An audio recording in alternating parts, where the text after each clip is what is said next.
Sweet escape at quality time ng Kim Pao, pinulutan at pinag-usapan sa SOCMED.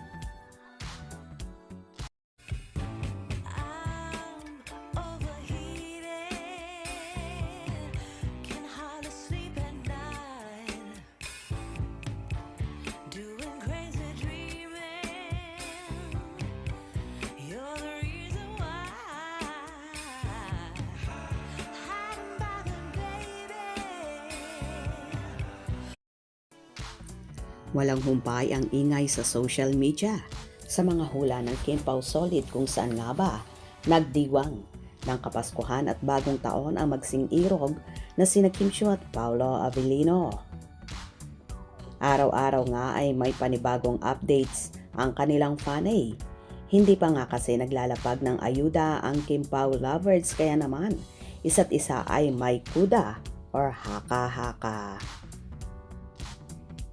Ang bawat galaw ay sinusubaybayan at ang bawat salita ay binibigyan ng kahulugan.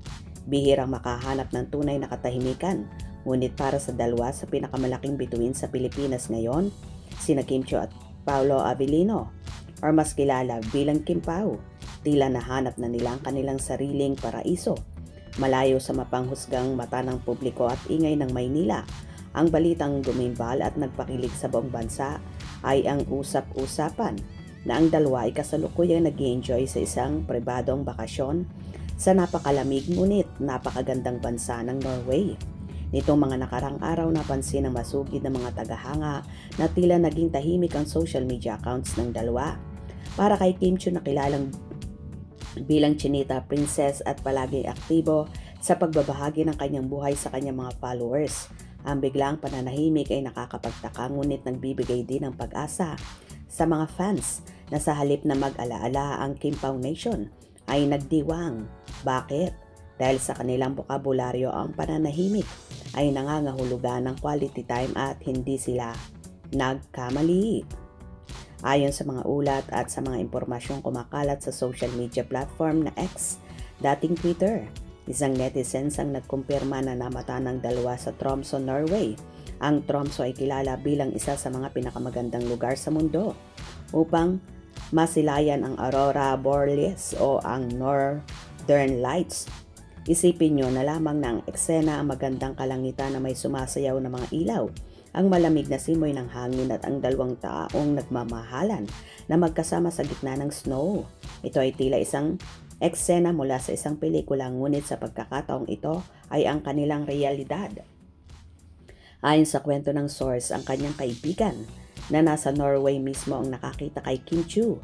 Inilarawan pa nga na ang suot ni Kim ay isang matingkad na kulay pulang outfit na agaw pansin sa gitna ng puting kapaligiran ng snow. Ang nasabi ng marami, kapag nag-post si Kim Chiu ng tungkol sa Tromsø or Norway, alam nyo na kung sino ang kasama. Ito ay isang malinaw na pahiwatig na si Paolo Avellino, ang kanyang kasama sa paglalakbay na ito.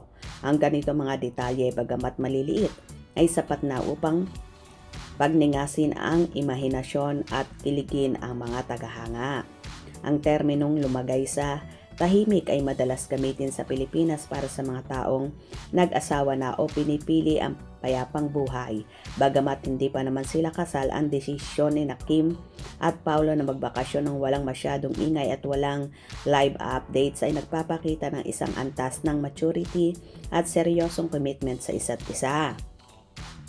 Pinili nilang protektahan ang kanilang oras. Sa halip na mag-focus sa like, shares at comments, ang focus nila ay ang isa't isa.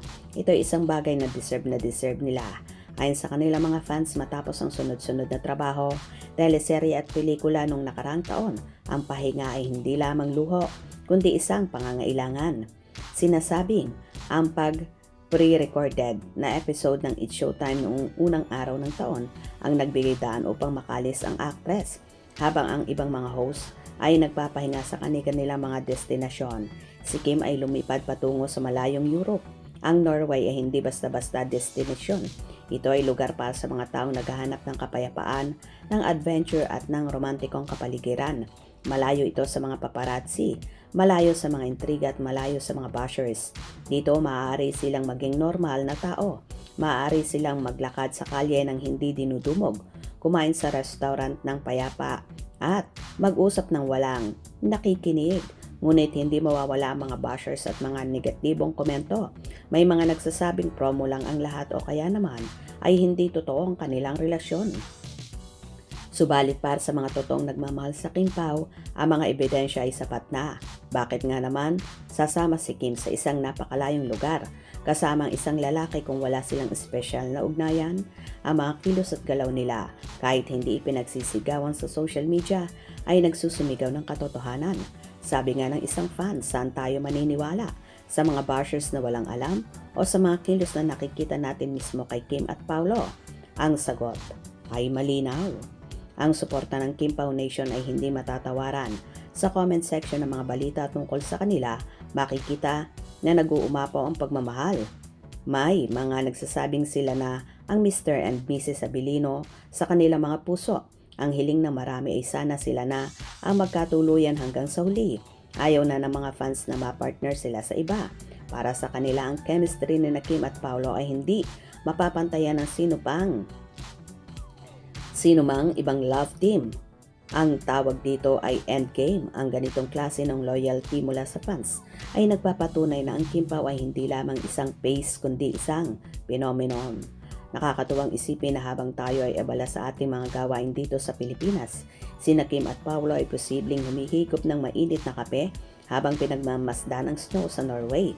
Ang paglagay sa tahimik ay hindi pagtatago, ito ay pagpapahalaga. Pinapahalaga nila ang kanilang privacy at ang siguradong oras na sila ay magkasama.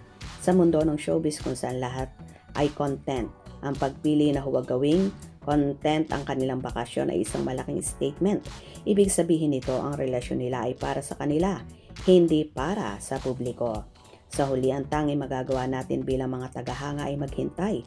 Maghintay sa kanilang pagbabalik at maghintay kung kailan nila gustong ibahagi ang mga larawan mula sa kanilang sweet escape. Ngunit kahit wala silang ipinopost, kahit wala silang sabihin, ang alam ng lahat ay masaya sila. At sa panahon ngayon, ang makita ang iyong idolo na masaya at payapa ay sapat na. Ang Norway ay saksi sa pagmamahala ng dalawang taong pinagtagpo ng tadhana at pinatibay ng panahon.